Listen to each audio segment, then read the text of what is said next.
আসসালামু আলাইকুম রহমতুল্লাহি ওয়া বারাকাতুহু। ইন্নাল হামদালিল্লাহ ওয়াসসালাতু ওয়াসসালামু আলা রাসূলিল্লাহ, আম্মা বাদ। প্রিয় মুসলিম ভাইয়েরা, আমাদের আলোচনা চলছে সমাজে প্রচলিত বেদাত নিয়ে। তো আজকে একটি বেদাত নিয়ে আলোচনা করব, আর সেটি হচ্ছে প্রচলিত নিয়মে 10 মুহররম তথা আশুরা পালন করা বেদাত। বর্তমানে দেখা যায় মুহররম মাস আসার সাথে সাথে শিয়া সম্প্রদায়ের লোকেরা তাদের নানা রকম বেদাতি কাজ করে থাকে, আর তাদের অনুসরণ করে সুন্নি সম্প্রদায়ের অনেক লোকও নানা ধরনের বেদাতি কার্যক্রম শুরু করে দেয়।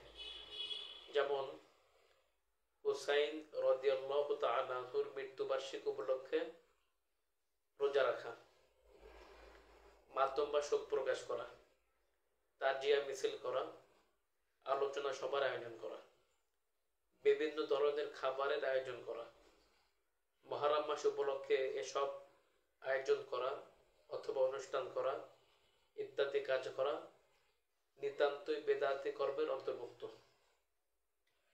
এক্ষেত্রে করণীয় হচ্ছে মুহররম মাসের 9 ও 10 অথবা 10 ও 11 তারিখে রোজা রাখা, যেটা রাসূলুল্লাহ সাল্লাল্লাহু আলাইহি ওয়াসাল্লাম নিজে করেছেন এবং সাহাবীদেরকে করতে বলেছেন।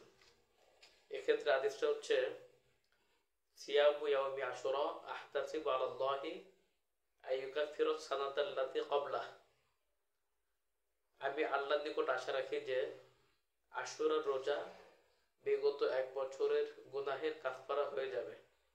হাদিসটা আছে সহিহ মুসলিম 2803, আবু দাউদ 2427, তিরমিজি 752, ইবনে মাজাহ 1738, ইবনে খুজাইমা